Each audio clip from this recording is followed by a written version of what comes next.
Inihain naman sa sangguniang panlalawigan po ng Pangasinan ang formal na pagtatalaga ng buong Capitol Complex sa Lingayen na tatawagin bilang Capital State na kabuang termino ng buong komunidad na nagtatampok sa iba't ibang serbisyong panlalawigan.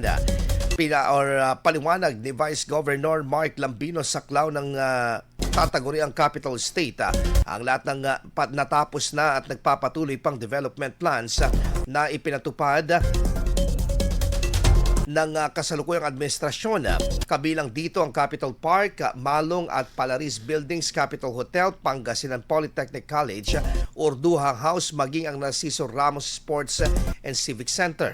The name itself was chosen to incorporate all of the features of the Capitol Complex, encompass all of the other developments, including but not limited to, first and foremost, the Capitol itself, kung saan po tayo nandito, the existing administrative buildings at Palaris, Malong, yung legislative, yung finance, itatayo yung Capitol Plaza, Urduha is there, the tourism destinations like I said, the pool, the fountain, yung itatayo pong convention center, yung itatayo po na hotel, as well as the other commercial buildings that will also be established around the Capitol Complex, which will soon be the Capitol Estate.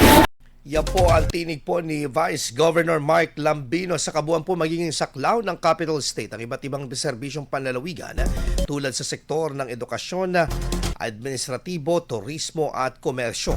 Sa ilalim ng panukala, layunin ding matatag o magtatag ng kaukulang proseso at pondo para sa administrasyon, regulasyon at pagpapaunlad at pagpapaupa sa ilang bahagi ng lugar at ang komprehensibong seguridad sa buong estate. IFM News. IFM News. IFM News.